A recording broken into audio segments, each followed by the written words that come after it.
My grandfather left me his camera with one rule: never use the flash after the sun goes down. He did not leave a reason. He did not leave a story. He did not sit me down and explain whether it was superstition, religion, guilt, or the kind of old man routine families laugh about once they have gotten used to it. He just said it the same way every time I visited his house. If you need a picture after dark, wait until morning. When I was younger, I thought it was one of his harmless eccentricities. Grandpa Hal had a lot of those. He hated mirrors in rooms with open doors. He never kept a chair facing the hallway. He locked the back porch before sunset even when he was still sitting on it. And every evening, right before dark, he would check the old instant camera he kept on the table beside his reading chair, as if it belonged there as much as the lamp and his glasses. The camera was older than I was. It had a broad flash bar built over the lens, a heavy plastic body yellowed at the edges, and a cracked brown strap wrapped twice with electrician's tape. He kept film for it in the same drawer as candles and batteries, but I had never once seen him take a daytime picture with it. If he photographed anything at all, he did it at night, and he never showed anyone the results. That part only started bothering me after he died. The funeral was small. He had outlived most of the people who knew what to do with him, and the rest of us were family who had spent years treating his habits like weather. You did not argue with them. You planned around them. If Grandpa wanted every hallway light on before dusk, you turned on the hallway lights. If he asked you not to leave a door open behind you, you closed it. When it came time to empty the house, nobody wanted to stay there overnight. My mother said the plumbing was unreliable. My aunt said the neighborhood had gotten rough.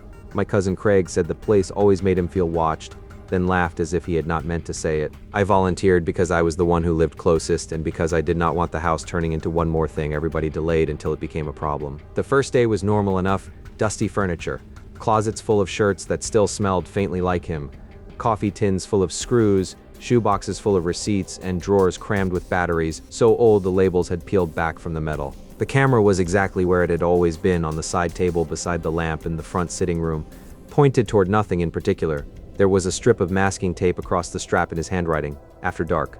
No flash. I remember standing there looking at those words and feeling irritated instead of scared. It felt unfair suddenly that he could still put a rule in the middle of a room after he was gone and expect somebody else to obey it. So I pulled the tape off and folded it into my pocket like that was a meaningful act of rebellion. The house sat on the edge of town beyond a patch of overgrown lots, too far from the next porch light to feel connected to the rest of the neighborhood once the sky went black. By 10 that night, I had boxed half the kitchen, stacked 3 trash bags by the back door, and settled into Grandpa's chair with a legal pad full of things I still had to sort the next day. Outside, a storm was moving in. The weather radio in the kitchen kept clicking to life with county alerts and then falling back into static. Every few minutes, the power flickered hard enough to dim the lamp and make the windows jump with my reflection. At 11:43, while I was halfway through a box of his old tax records, I heard something scrape across the floor in the dark room behind me. Not loud. Not enough to make me think intruder right away. Just a slow wooden drag, the sound of a chair leg being pulled 1 inch at a time over old floorboards. I looked back into the sitting room. Nothing had changed as far as I could tell. Lamp on, curtains shut, side table where it belonged. The extra armchair under the front window still angled toward the dead fireplace. I told myself the storm had shifted pressure in the old wood. I told myself houses make sounds when weather turns. I told myself that if Grandpa had heard noises in this room at night for years, that probably explained half his rules. Then the power went out completely. The lamp died. The radio cut off. The house dropped into a dark so absolute it made the windows disappear. For maybe 3 seconds, there was only the storm outside and my own pulse pounding in my ears. Then I heard the scrape again, closer. I had my phone in my pocket, but the battery was almost dead, and I had already plugged my good flashlight into a charger in the truck because it had been flickering all evening. The camera was on the side table right beside my hand. That is the part I think about most now. Not the rule, not the note, the simple stupid convenience of the thing being right there when the room went dark. I picked it up because it felt heavier and more certain than my phone. I held it chest high, pointed it toward the front window, and pressed the shutter. The flash exploded white through the room. For one frozen instant, I saw everything with impossible clarity. The armchair under the window, the dust along the mantel, the framed hunting print above the fireplace, the side table, the curtain fabric lifting slightly from a draft. Then darkness slammed back over it. The camera gave a high, thin charging whine that made the skin at the back of my neck tighten. A square photo slid out. I stood there listening to the storm hammer the roof while the image developed in my hand. At first it looked empty. That was almost worse. The room in the picture was just the room, the chair by the window, the table, the old lamp. Nothing moving, nothing standing in the corner. Nothing to justify how fast my heart had started beating. Then I noticed the chair in the darkness before the flash. I would have sworn the chair had been angled toward the fireplace. In the photo, it was turned a little farther toward the center of the room, as if someone sitting in it had shifted to face the camera. It was not enough to prove anything, but it was enough to make me remember the drawer in the side table. Grandpa kept candles there.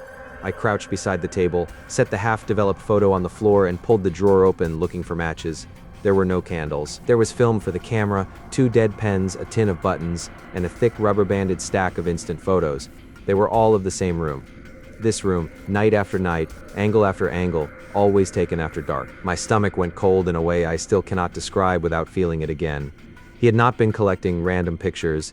He had been watching something. The oldest photo in the stack showed the sitting room exactly the way I had always known it.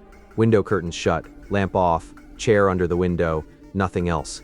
On the white border at the bottom, in his small square handwriting, he had written, "First flash," still at the doorway. I flipped to the next one. Same room. This time, there was a pale shape barely interrupting the dark gap of the hallway entrance to the left of the fireplace. At first glance, it looked like overexposure. When I looked longer, it looked like a shoulder leaning around a corner. Second flash. Closer. The third photo made my throat tighten. The chair under the window had turned slightly more toward the camera, and behind its right arm there was something taller than the chair and too narrow to be furniture. A washed-out vertical shape with what might have been a head tipped too far to one side. Do not use another unless you have to know. I do not remember deciding to stand up. I only remember being on my feet with the camera in one hand and the stack of photos in the other when the scrape came again from somewhere deeper in the house. Not the sitting room this time. The hallway. The charging whine from the camera stopped. A tiny ready light clicked from red to green under my thumb. I should have walked out then. I know that. The front door was only 15 feet away if you followed the wall to the hall and kept moving. But I had crossed a line that makes its own gravity. Once I knew Grandpa had spent years taking the same picture over and over, once I understood that the rule had been left for me specifically because he thought someone might need it after him, the need to know where the thing was became stronger then. The need to leave. So I stepped to the hall entrance and took a second picture. Again, the flash burned the room white. Again, the dark came back all at once. Again, the camera began its thin electrical whine while a new photo slid into my hand. I kept my eyes on the hallway until the image surfaced. In the live moment of the flash, I had seen only wallpaper, the narrow hall table, and the framed photos Grandpa never moved. The picture showed more. Not clearly. That would have been easier. The left edge of the frame held the corner of the hall table, and the wall behind it. The center held the darkness stretching toward the front door, and in the right third of the photo, half hidden by the sitting room doorway, something tall was leaning into the hall. Its outline was too pale against the dark to be shadow and too wrong to be a person standing normally. The head seemed bent forward, shoulders narrow and high, one arm longer than the other, as though it were bracing itself against the frame from the other side. It was looking in my direction. I knew that with the immediate certainty people describe after accidents. There are details you debate later. That was not one of them. The photo was telling me where it had been during the flash, and the note on the earlier pictures had already told me what that meant. Closer. I dropped the stack of Grandpa's photos back into the drawer, grabbed my keys from the kitchen counter, and headed for the front door in the dark. The house felt different with the hall light dead. Longer. The walls seemed to hold more black than they should have. Every open doorway looked deeper than it had in daylight. Halfway to the front door, I hit the edge of a side table with my hip hard enough to make it rattle, and from somewhere behind me, in the dark sitting room, something gave a small answering scrape across the floor. I stopped. That sound was no longer at the chair. It was in the hall with me. The camera in my hand was still whining as it recharged, and I hated that sound because it forced me to imagine the distance, in silence between each flash. I kept moving anyway, one hand skimming the wall until I found the front lock. The deadbolt was still turned, the chain though was hanging loose. I had set the chain myself before the storm got bad. I know I did, because Grandpa always checked it twice, and I remember smiling at the thought while I copied him. Now it swung softly against the door as if somebody had unhooked it from the inside. Behind me, somewhere just beyond the reach of what little gray window light the storm allowed into the hall, something shifted its weight. Not a step, not a rush, just the subtle, awful sound of balance changing on bare wood. The ready light went green again.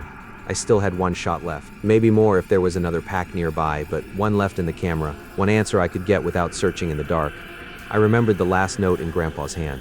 Do not use another unless you have to know. That sentence sounds different when you're standing in a dead black hallway with your hand on a lock and something breathing somewhere behind your shoulder. Because of course I had to know. That was the trap in the whole rule. Not the camera, not the flash, the need to place the thing in the room so your mind can stop filling the dark around you with worse versions of it. I opened the front door. Rain blew hard against the screen, cold enough to sting my face. The porch beyond was a gray blur under the storm. I could have gone through it. I could have run. Instead, I turned and raised the camera one last time. The third flash was the brightest. Maybe because the hall was narrower. Maybe because I was looking directly toward it. For that split second, the world became a still photograph, before the actual photograph had even started to develop. I saw the hallway. I saw Grandpa's coat rack by the door. I saw the family picture frames along the wall, and I saw that the chair from the sitting room was no longer under the front window. It was in the hallway. Not all the way, not in a way that made physical sense for the distance involved. Just enough of it was visible through the sitting room doorway for me to understand it had moved. The darkness hit. The photo ejected. I did not wait to watch it develop. I ran through the rain to my truck, slammed the door, locked it, and sat there shaking so hard I dropped the keys twice before I managed to start the engine. I drove to the edge of the property before I remembered the new photo in my hand. Under the dim interior light of the truck, the image took shape slowly, the way all instant pictures do when they decide how much they are willing to give you. At first I saw only the hallway and the open door, then the coat rack, then the wall, then the edge of the sitting room doorway with the arm of Grandpa's chair, just visible beyond it. And finally, at the bottom right corner of the frame, a dark, blurred curve I could not place until my own body recognized it before my mind did. My shoulder. The picture had caught the edge of me in the foreground because whatever I had aimed at was closer than I thought. I stared at that dark curve while rain hammered the windshield and the truck idled under the trees. Then I saw something pale just above it. At first I thought it was glare, then I thought it was part of the door frame, then I understood it was a face reflected in the glass covering the family portrait on the hall wall. Not in front of me, behind me, bent low over my shoulder. Close enough that the flash had caught one washed-out cheek, the edge of a mouth, and one dark eye looking directly at the camera from a position no one should have been able to occupy without touching me. I dropped the photo on the passenger seat and threw the truck into reverse so fast I almost hit the mailbox. I did not go back that night. I went to a motel 10 miles away, left every light on, and sat in a plastic chair until morning with Grandpa's camera wrapped in a towel on the bathroom floor, because I could not stand the idea of it facing me. At 9, I called my mother and told her I was not returning alone. Craig came out with me that afternoon. Sunlight made the whole thing feel stupid in the way only daylight can. The house looked smaller. The porch looked shabby instead of ominous. The storm had blown branches all over the yard, and if I had wanted to lie to myself, there was plenty there to work with. But the chair was not under the sitting room window anymore. It was in the hall, not near the front door, halfway there. Craig saw my face and asked what was wrong before he even followed my eyes. When he looked into the hall, all the color went out of his expression. He said, "Was that always there?" I said no. I did not tell him about the pictures right away. I just took the camera, the stack of Grandpa's photos, and every remaining film pack I could find and put them in the truck. There were more notes in his desk than in the drawer. Most were ordinary estate junk, insurance papers, utility numbers, lists of repair. At the very back, tucked into a Bible he clearly had not opened for anything religious in years, there was an envelope with my name on it. The note inside was short. Hal had never wasted words on paper. If you're reading this, then I was right not to leave the camera in the trash. It only moves when the room goes white. The pictures are not to prove it is there. They are to prove how many times you have already made the mistake. If the chair in the picture is facing you, stop. If the picture catches your shoulder, leave the house and do not come back after dark. Do not use the last flash to look into the room. If you are foolish enough to use the last flash, do not check the picture until morning. I read the note 3 times before I understood what he had written and what I had done. There had been one more unopened film pack in the drawer. He had not meant the last flash in the cartridge. He had meant the last flash before it no longer needed the room to go white for you to know where it was. We sold the house 6 weeks later. I told the realtor nothing except that I wanted the camera gone with the estate disposal and not donated, not kept, and not photographed for listings. She joked about haunted antiques. I did not answer. For a while I thought that was the end of it. Then, 2 months after the sale, my mother mailed me one last thing that had turned up in a box of loose papers she had not sorted. It was an instant photo I had never seen before. The border had yellowed. The image was faded almost to sepia. On the bottom, in Grandpa's handwriting, was only a date from 3 years earlier and one word, morning. The picture showed the same hallway after sunrise, weak daylight pushing through the front window. The chair was back under the sitting room window where it belonged. The hall looked empty. It took me almost a full minute to notice the reflection in the family portrait glass. Grandpa had taken the photo in daylight, standing in the front doorway with the hall behind him. And in the reflection over his shoulder, something tall and pale was leaning out from the sitting room, even though the flash had not gone off at all. Since then, I have understood the rule differently. The flash was never what brought it into the house. The flash was just the only time it was honest enough to let itself be counted. I do not know what happened to the camera after the estate company collected the last boxes. I have tried not to find out. But every now and then, usually when a storm turns the windows black and the lights flicker once before settling, I think about that ready light turning green in my grandfather's hand night after night, while he sat in that chair and listened to the house around him. And I think about the note I almost missed, because it had stuck inside the envelope flap, 2 extra words in cramped pen, as if he had added them after sealing it and then changed his mind. Not for you.